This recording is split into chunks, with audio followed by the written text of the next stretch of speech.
Pookode veterinary college വിദ്യാർത്ഥി സിദ്ധാർത്ഥിന്റെ മരണത്തിൽ മുഴുവൻ പ്രതികളും അറസ്റ്റിലായതോടെ തുടർ നടപടികളുമായി പോലീസ്. പ്രതികളുമായി ക്യാമ്പസ് ഹോസ്റ്റലിൽ തെളിവെടുപ്പ് ആരംഭിച്ചു. അനൂപുണ്ട് കൂടുതൽ വിശദാംശങ്ങളുമായി. അനൂപ്, എപ്പോഴാണ് തെളിവെടുപ്പ് തുടങ്ങിയത്? മുഴുവൻ പ്രതികളെയും ഹോസ്റ്റലിൽ എത്തിച്ചാണോ തെളിവെടുപ്പ് നടത്തുന്നത്? എന്തൊക്കെയാണ് ലഭിക്കുന്ന വിവരങ്ങൾ? ശേഷമാണ് പോലീസ് കേസുമായി ബന്ധപ്പെട്ട തുടർ നടപടികൾ ആരംഭിച്ചത്.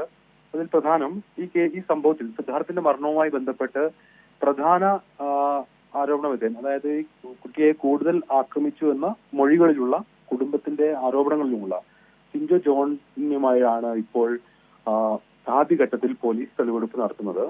ഈ മർദ്ദിക്കപ്പെട്ട സ്ഥലങ്ങളും ഹോസ്റ്റലിന്റെ വിവിധ ഭാഗങ്ങളിലും എത്തിച്ചാണ് ഈ തെളിവെടുപ്പ് നടക്കുന്നത്. തെളിവെടുപ്പ് അല്പസമയം കൂടി നീളും.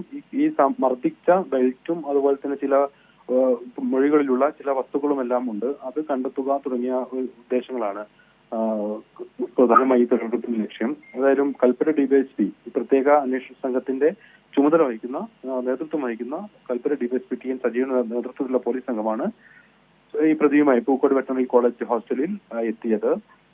ആദ്യം അറസ്റ്റിലായ 6 പേരാണ് പോലീസിന്റെ കസ്റ്റഡിയിലുള്ളത്. സിഞ്ചോ ജോണിന് പുറമെ ഉള്ളവരെ കൂടി ആവശ്യമെങ്കിൽ സ്ഥലത്തെത്തിച്ച് തെളിവെടുപ്പ് നടത്താനാണ് പോലീസിന്റെ തീരുമാനം. അത് ഇന്ന് വൈകിട്ടോ അല്ലെങ്കിൽ നാളെയോ നടക്കും. ഇപ്പോൾ റിമാൻഡിലുള്ള മറ്റ് 12 പ്രതികളെ നാളെ തന്നെ പോലീസ് കസ്റ്റഡിയിൽ വാങ്ങാനാണ് അന്വേഷണ സംഘത്തിന്റെ തീരുമാനം. ഇതുമായി ബന്ധപ്പെട്ടുള്ള കസ്റ്റഡി അപേക്ഷ നാളെ രാവിലെ കൽപ്പറ്റ കോടതിയിൽ പോലീസ് നൽകുകയും ചെയ്യും.